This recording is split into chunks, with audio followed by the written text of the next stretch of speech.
이번 시간에는 집합의 정의에 대해서 공부해 보도록 하겠습니다. 우선 집합의 정의에 대해서 이야기를 할 건데요. 자, 집합이라는 것은 모임입니다. 모임. 자, 우리가 1학년 2반 집합 하면은 1학년 2반 학생들이 모이겠죠. 그래서 집합이라는 것은 모임인데 그냥 아무 모임이나 다 집합이 아니라 기준이 명확해야지 우리가 그 모임을 집합이라고 합니다. 자, 예를 들어서 잘생긴 사람들의 모임, 이런 건 집합이 아니라는 거죠. 왜냐하면 개인적으로 봤을 때 그 기준이 다 다른 거 아닙니까? 잘생겼다는 기준이. 자, 그렇지만 여기 예를 들어준 것처럼 6보다 작은 자연수의 모임, 이런 거는 기준이 명확한 거죠. 6보다 작은 자연수 하면 1, 2, 3, 4, 5 이렇게 5개가 딱 정해지고 기준이 명확하기 때문에 이런 건 집합이 되는 겁니다. 그리고 자, 1보다 작은 자연수의 모임.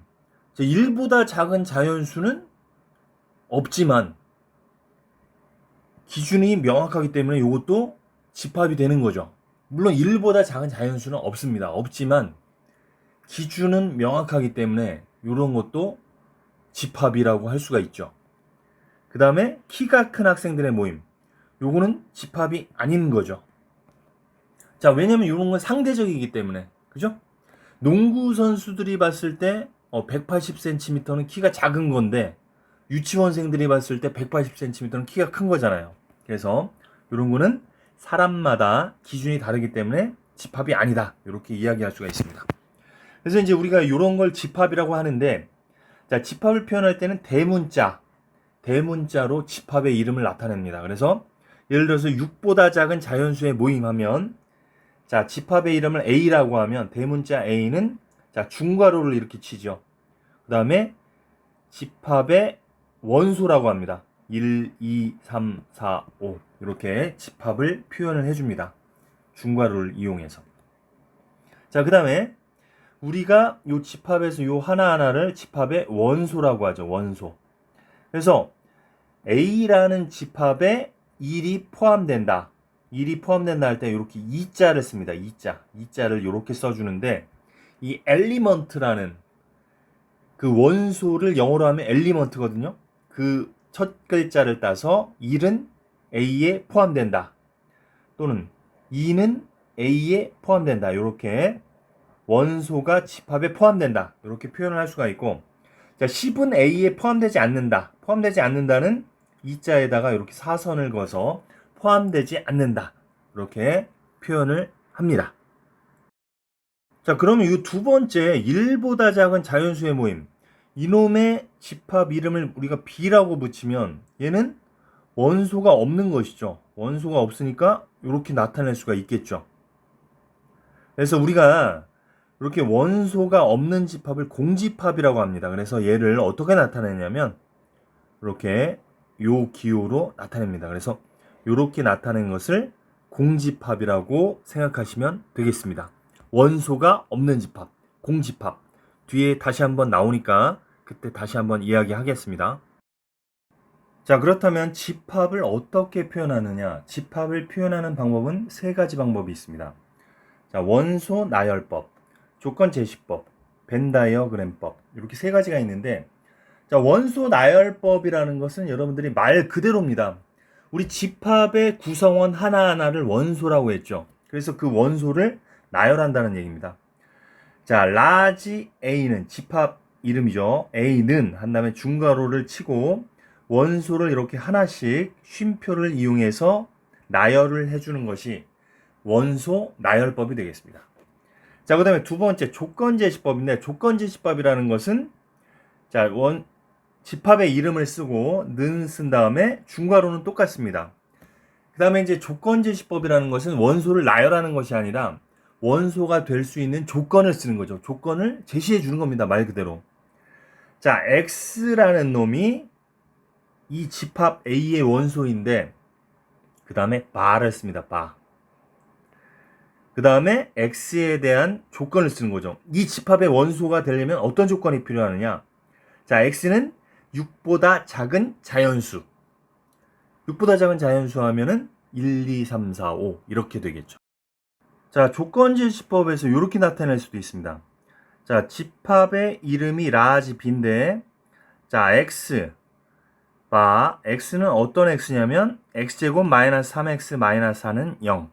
2차 방정식이 주어져 있습니다. 이건 무슨 뜻이냐면, 자, B라는 집합의 원소 x는 누구냐면 요 2차 방정식의 해다. 이런 이야기죠. 그럼 우리가 요 2차 방정식을 풀어보면 x제곱 마이너스 3x 마이너스 4는 0 에서 x 마이너스 4 x 플러스 1은 0. 그럼 해가 마이너스 1과 4가 되겠죠. 그러니까 얘를 갖다가 원소 나열법으로 나타내면 라지 B는 마이너스 1, 4 이렇게 표현을 할 수가 있겠죠. 그래서 조건 제시법은 이 집합의 원소가 될 수 있는 조건을 제시해 주는 건데, 이렇게 2차 방정식의 형태로도 이렇게 나타낼 수 있겠죠. 자, 그 다음에 벤 다이어그램법인데, 벤 다이어그램은 이렇게 그림을 그리는 겁니다. 이렇게 주머니 위에다가 이렇게 집합의 이름을 써주고 이 원소들을 각각 이 주머니 안에 써주면 되는 이런 방식이 되겠습니다. 그래서 나중에 집합의 연산을 설명할 때 이 벤 다이어그램이 효과적이라는 것을 한번 보여드리도록 하겠습니다. 자, 그래서 자, 여기 예를 들어보면 A라는 집합을 조건제시법으로 지금 나타냈습니다. x바 x는 10 이하의 짝수 이렇게 되어 있죠. A의 원소가 되기 위한 조건은 10 이하의 짝수다. 그럼 얘를 갖다가 원소 나열법으로 나타내면, 자, 10 이하의 짝수는 2, 4, 6, 8, 10 이렇게 되겠죠. 자, 그러면은 예를 들어서 B라는 집합 x바 x는 10 이상의 짝수, 만약에 이렇게 나타냈어요. 이렇게 나타내면, 자, 그럼 B를 원소 나열법으로 나타내면 어떻게 되겠습니까? 10 이상의 짝수니까 10, 12, 14, 16, 18, 예, 끝없이 나가겠죠. 자, 그래서 우리가 이렇게 원소의 개수가 유한계일 때 이거를 유한집합이라고 하고요. 그 다음에 원소의 개수가 이렇게 무한계일 때는 무한집합이라고 합니다. 그래서 원소의 개수가 무한계냐 유한계냐에 따라서 이렇게 나눌 수가 있습니다. 자, 그 다음에 여기 n이라는 기호가 나오는데, 여기서 n은 넘버의 약자입니다. 넘버, 숫자. 자, 이건 무슨 얘기냐면 집합 A의 원소의 개수를 물어보는 거죠. 그럼 집합 A의 원소의 개수가 하나, 둘, 셋, 넷, 5개니까 5 이렇게 써주면 되겠습니다. 단 무한집합일 때는 이 기호를 쓸 수가 없겠죠. n 비하면 뭐 무한계니까 여기다가 우리가 뭔가 값을 쓸 수가 없는 거잖아요. 그래서 무한집합일 때는 n을 쓸 수가 없는 거죠. 그래서 이 새로 배운 기호 n이라는 것은 집합의 원소의 개수를 이야기한다. 이렇게 생각하시면 되겠습니다. 자, 그러면은 우리가 아까 공집합이라는 것을 배웠죠. 공집합은 뭐였냐면, 아까 우리가 예를 든 것 중에 하나가 자연수 1보다 작은 자연수, 이렇게 하면 거기에 해당하는 원소가 하나도 없겠죠. 그래서 원소가 하나도 없는 집합을 공집합이라고 하고 이런 기호를 쓴다고 했습니다. 그럼 n 괄호 열고 공집합 이렇게 하면 이게 무슨 뜻이냐? 공집합의 원소의 개수는 몇 개냐? 이렇게 물어본 것이죠. 그러면은 0 이렇게 써주면 되겠습니다. 자, 그럼 문제를 풀어보도록 하겠습니다. 자, 첫 번째 문제, 집합인 것을 모두 고르시오.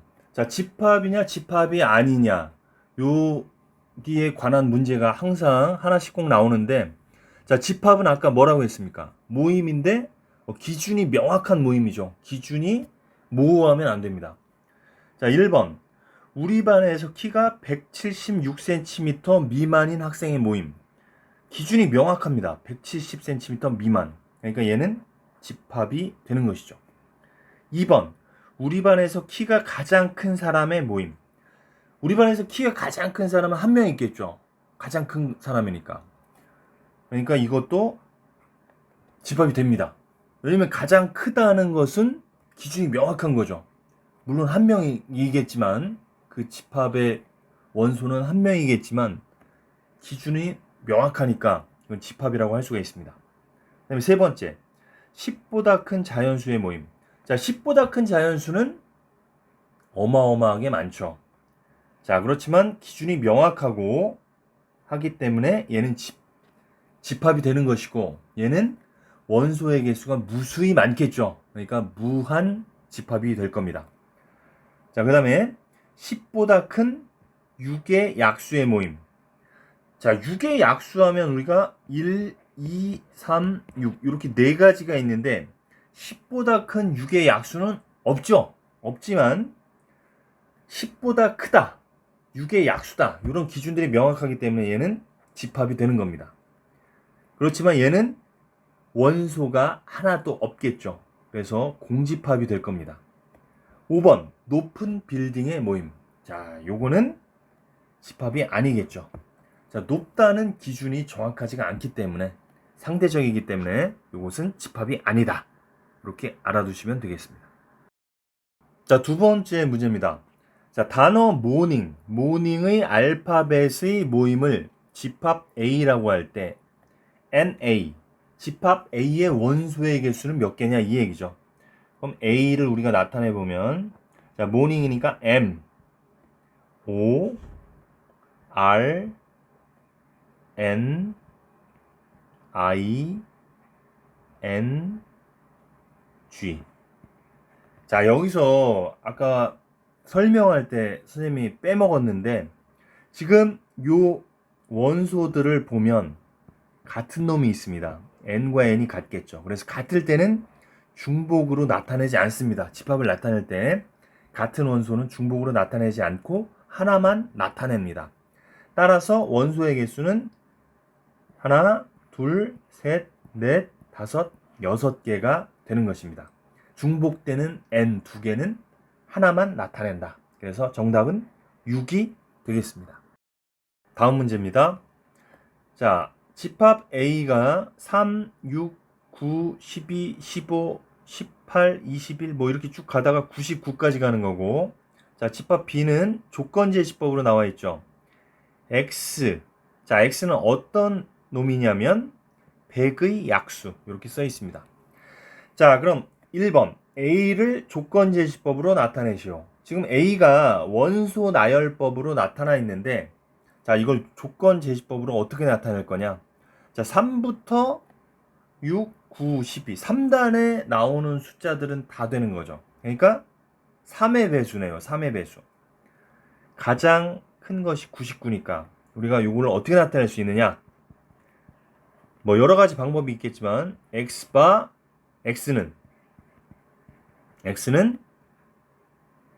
100보다 작은 3의 배수 이렇게 나타내면 되겠죠. 또는 99보다 작거나 같은 3의 배수 이렇게 써도 되겠죠. 네. 그래서 이렇게 조건 제시법으로 나타낼 수가 있습니다. 자, 그 다음에 B를 원소 나열법으로 나타내시오. 자, 100의 약수. 자, 요거 약수가 지금 100의 약수는 상당히 많죠. 자, 우리 100을 보면 100은 2의 제곱 곱하기 5의 제곱 이렇게 소인수분해가 됩니다. 그래서 9개가 나오죠. 요거 우리 중학교 때 배웠는데 여기다가 지수를 1 플러스하고 여기다가 지수를 1 플러스해서 곱하면 요게 바로 약수의 개수였죠. 자, 약수의 개수 우리가 어떻게 구할까요? 자, 1 곱하기 100 이렇게 구하고요.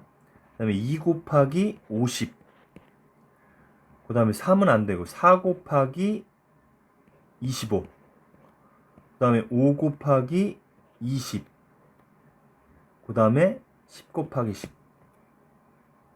자, 요걸 다시 정리해서 쓰면 B는 1, 2, 4, 5, 10, 20, 25, 50 그 다음에 100 자, 요렇게 원소 나열법으로 나타낼 수가 있겠습니다.